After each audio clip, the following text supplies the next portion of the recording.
Yukon has been weaponized. You're on the Hoops Cap. Let's get it, let's get it, let's get it, let's get it, let's get it, let's get it.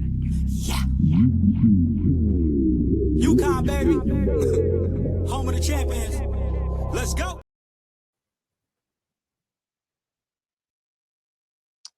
Welcome in, everybody, to the Hoops Cap podcast right here on the Big East Energy Network. I'm your host, Mark Zanetto, and today's episode is presented by the law offices of James E. Sulick.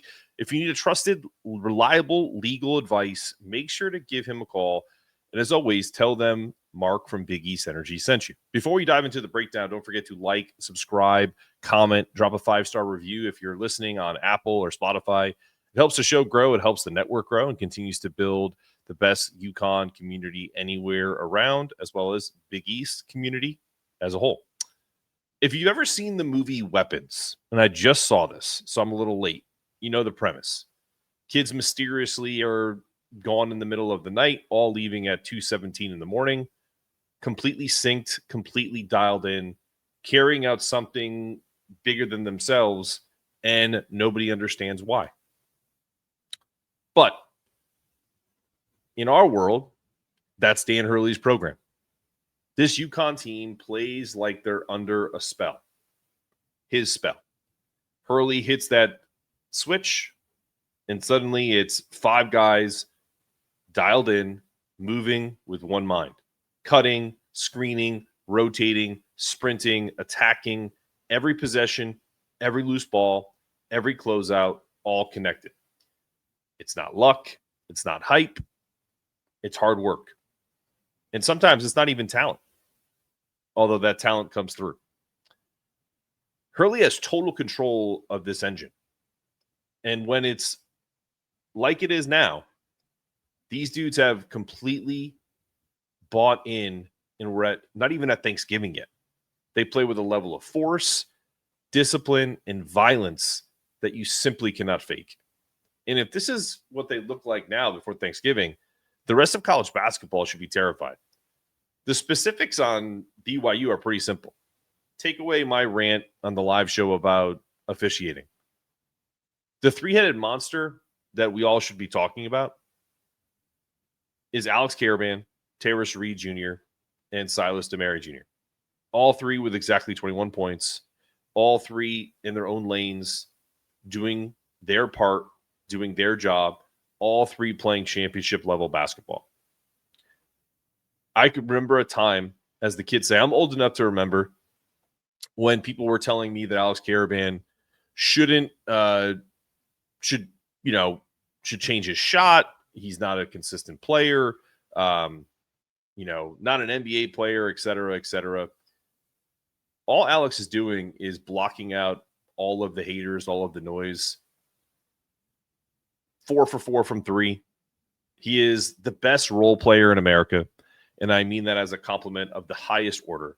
Every team wishes they had an Alex Karaban to win titles. Sure, are some of our, what would I call them? Our rivals like Providence and some of the other fan bases that can't stand UConn, the Purdue's, Kentucky's of the world. They make fun of Alex because he's not flashy. You're right. He's a winner. His shot is pure. He's picking his spots at an elite level because he doesn't have to carry the team. And let's face it, guys, if you're a basketball player, even if you're the AJ Devonsa of the world, carrying your team, it's underrated. It's overrated. There's no singular player in history that has ever won a title in pro or college by doing it themselves. Not a single one. I don't care if you give me Jordan. I don't care if you give me Kobe. I don't care if you give me LeBron. You need other guys, other dudes that are as committed and want to win at that level.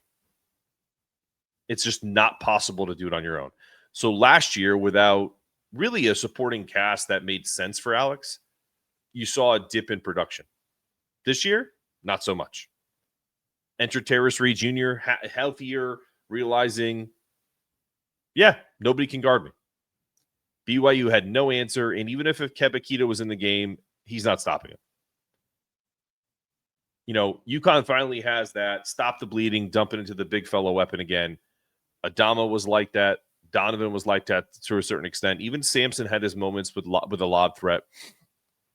But Tarris is bringing something that I don't think any of those three could bring, because he's got all three of those natural instincts. He's already a big guy, 6'11", 265 pounds.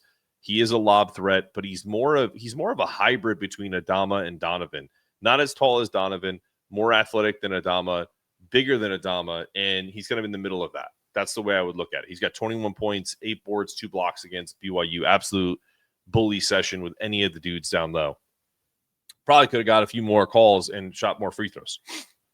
And then finally, and probably most importantly, Silas Demary Jr., the grown man point guard that this program was missing last year. He's not a human highlight reel. He's not, Russell Westbrook bullying his way to the basket. He's got an incredible pace that I love, patience, hesitation, his physicality. He gets to spots. He gets fouled. He finishes. He's controlling the game like a point guard should. 21 points, 7 assists, 5 rebounds. MVP of the Hall of Fame Classic. Makes UConn a title favorite flat out. Even if I stop the podcast right now, that's it right there. Boom. But this trio, it's balanced, connected, dangerous, and they're only getting better. Let's get to the next segment coming up after a word from our sponsor.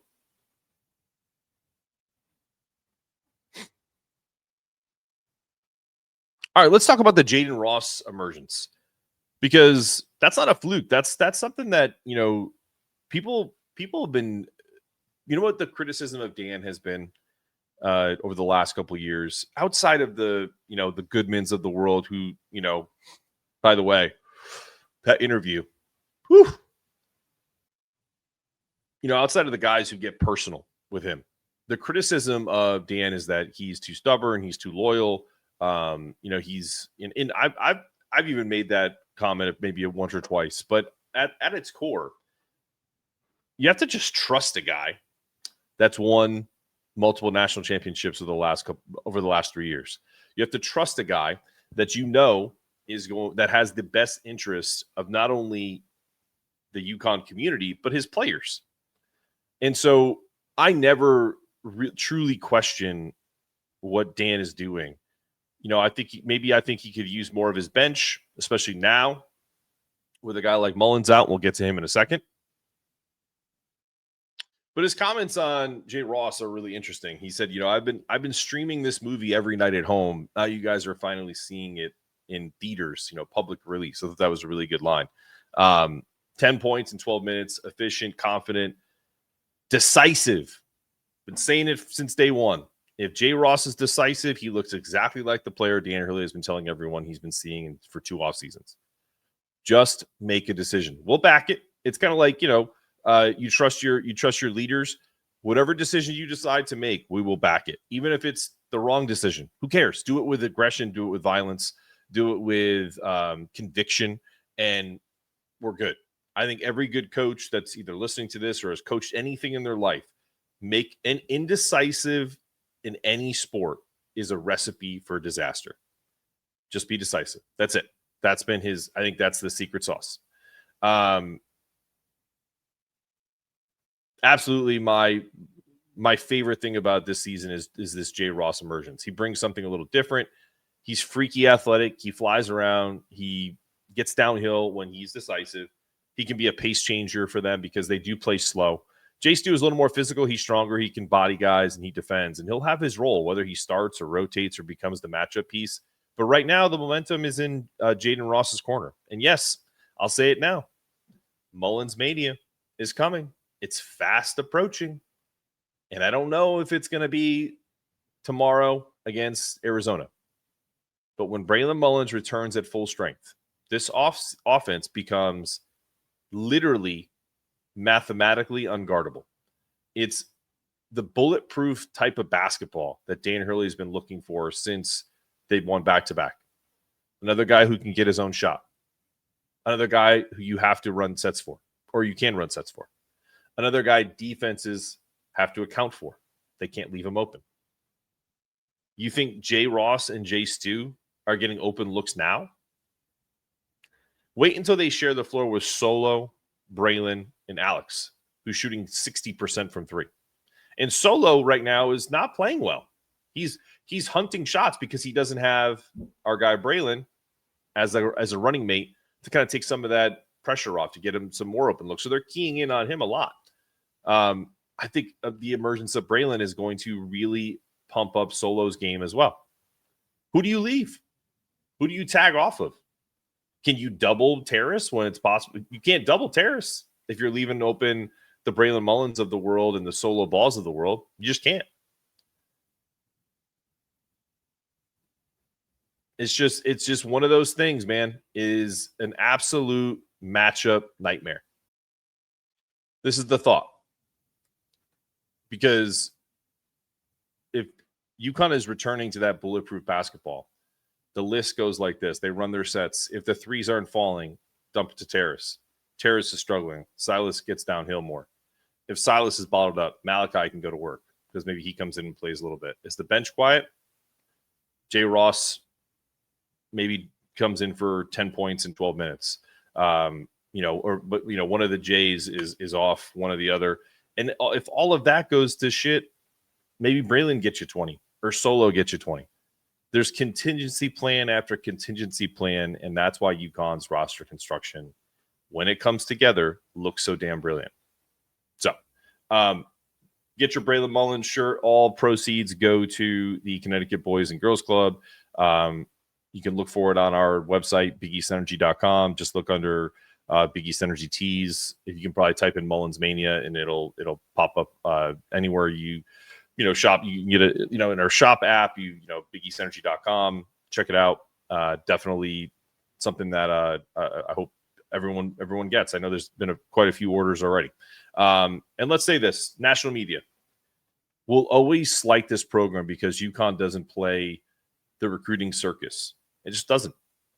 Dan isn't chasing the flashiest names. He stays in that 15 to 40 range of maybe a top 10 player like a Steph Castle, but that's the outlier. He gets workers. He gets killers. Steph Castle is a killer, a silent assassin.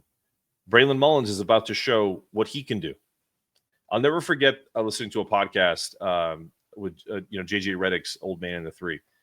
I forget who I do forget who the player was, but it was an McDonald's All-American that went to Duke. Shocker, right? Who's the best player in the McDonald's game? JJ asked the player. The player goes, Steph Castle. Where's he going? The player goes, UConn. JJ just looks down and goes, shit. That's UConn basketball. Because if players know who the best guys are and they get in Dan's hands, and a guy like JJ, you make fun of him all you want that he's the Lakers coach, he's a podcaster or whatever.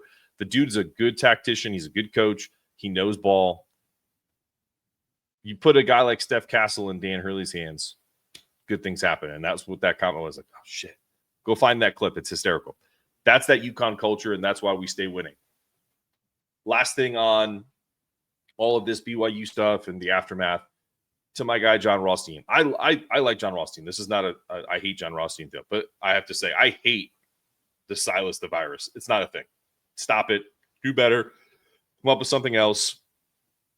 Let's not even use that. I think you can come up with something better. I know that it rhymes, and that's kind of like your thing. You kind of will, and I guarantee he'll still keep using it because that's what John does. But I hope not. I definitely don't think UConn is excited about that one. Quick break, and then I want to comment on an article I read in Connecticut Insider about Mike Anthony talking about sports betting with Dave Benedict, and share a quick story about that coming up after the break.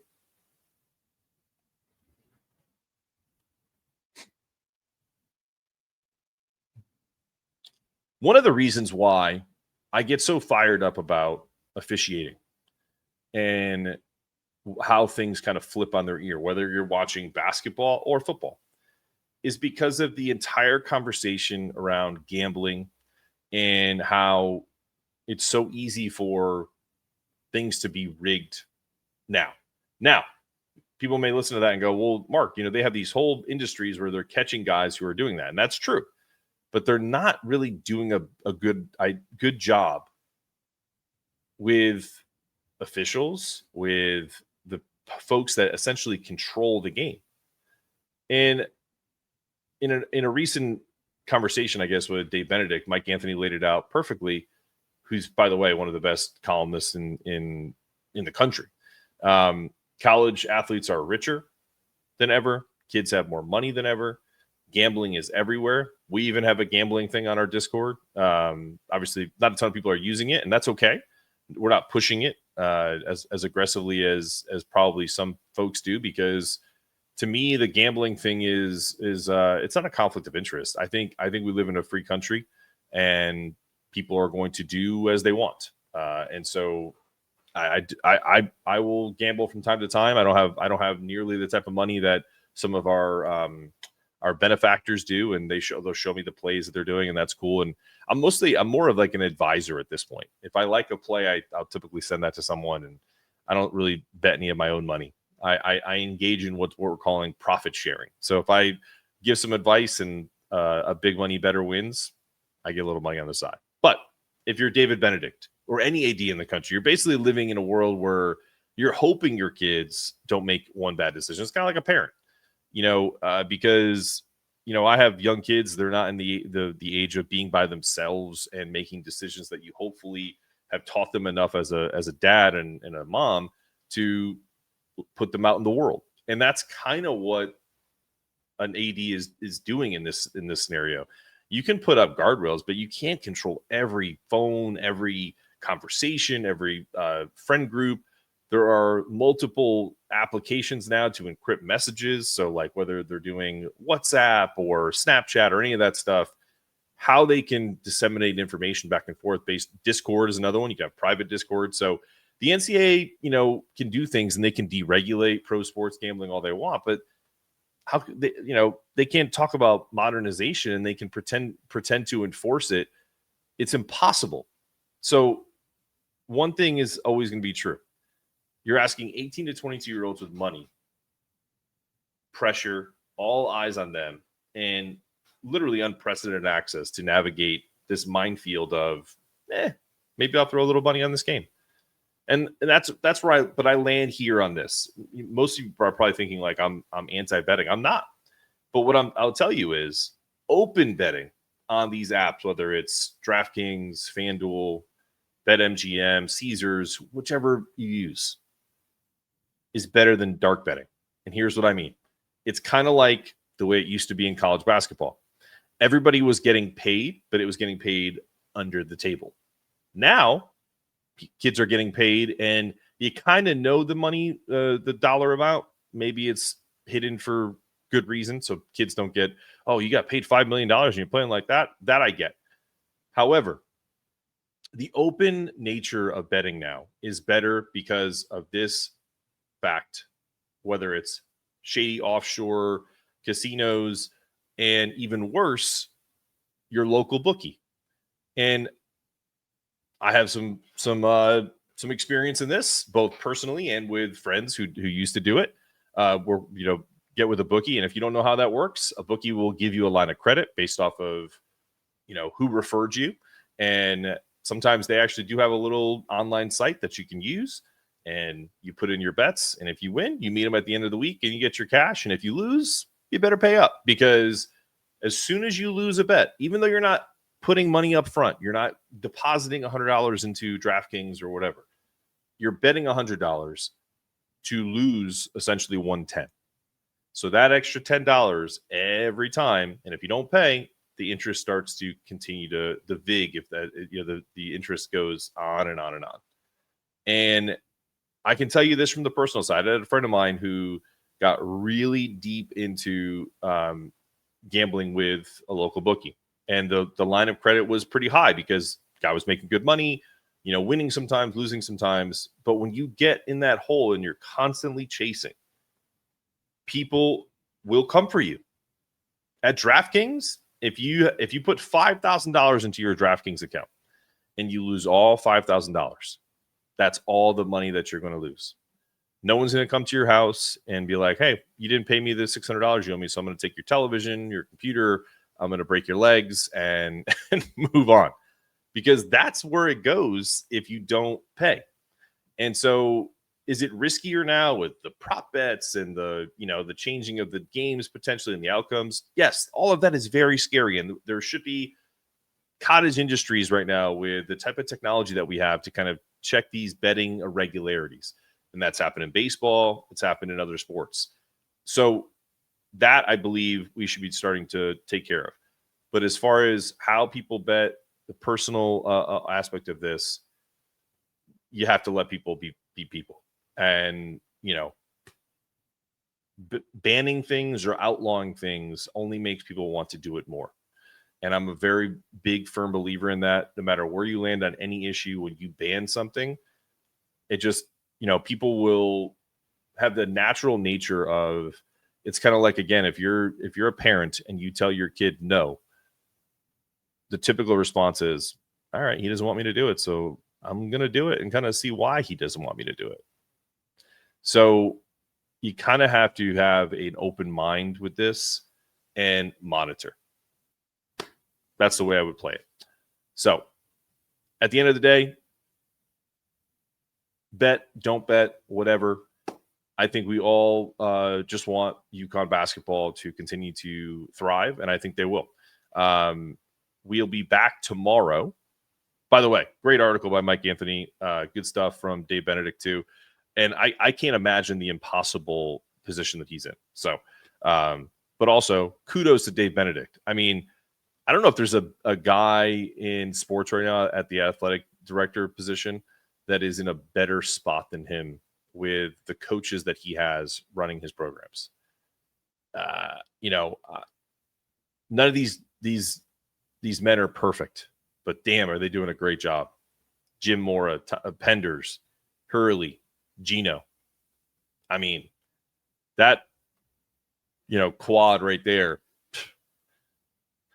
If I was handing out raises, Dave Benedict would get a raise. So this has been another episode of the Hoops Cap on Big East Energy Network. I'm Mark Zanetto. Make sure you like, subscribe, follow, drop that 5-star review. We'll see you next episode. Make sure if you're in the need of a legal expert, go see James E. Sulick and tell him I sent you. We'll see you next time on the Hoops Cap. Let's get it. Let's get it. Let's get it. Let's get it. Yeah. UConn, baby.